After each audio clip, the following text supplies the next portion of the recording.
প্রিয় শিক্ষার্থীরা, নতুন শিক্ষা কারিকুলামে সব কার্যক্রম স্থগিত করা হয়েছে।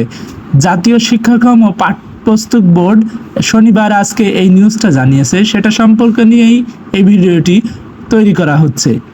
নতুন শিক্ষা কারিকুলামের সব কার্যক্রম স্থগিত বলা হচ্ছে।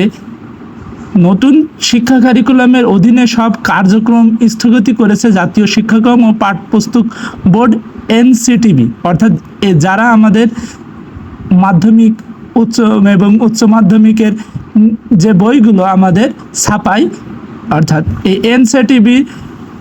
এনসিটিবি মূলত এই সিদ্ধান্তটা নিয়েছে যে তারা আপাতত বন্ধ রেখেছে এই ধরনের বই ছাপানো, যেটা আমরা নতুন কারিকুলামের বইতে দেখেছিলাম। ক্লাস 10 পর্যন্ত যে বইগুলো ছিল, এই বইগুলোর কাজ তারা এখন আর করছে না।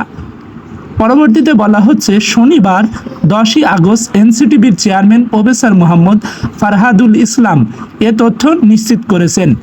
তিনি বলেন, নতুন শিক্ষা কারিকুলামের অধীনে কর্মশালা, প্রশিক্ষণ, গবেষণা, পরিমার্জন, সংশোধন কাজ স্থগিত করা হয়েছে। শিক্ষা কারিকুলাম স্থগিত করা হয়েছে বলে অনেকের কাছে ভুল খবর যাচ্ছে। শিক্ষা কারিকুলাম স্থগিত করার ক্ষমতা এনসিটিবি নেই, এটা শিক্ষা মন্ত্রণালয়ের কাজ।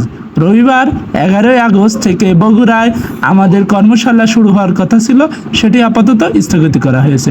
মানে মূল বিষয়টা বলতে চাচ্ছে তারা এই যে শিক্ষা কার্যক্রম ঠিকই যেভাবে চলছে এভাবে এই বছরটা চলবে, পরবর্তী বছর থেকে এনসিটিবি কোনো নতুন কারিকুলামের বই প্রকাশ করবে না। আপডেট সব তথ্য পাওয়ার জন্য আমাদের চ্যানেলের সাথেই সংযুক্ত থাকুন। ভালো থাকুন, সুস্থ থাকুন। আসসালামু আলাইকুম ওয়া রাহমাতুল্লাহি ওয়া বারাকাতুহু।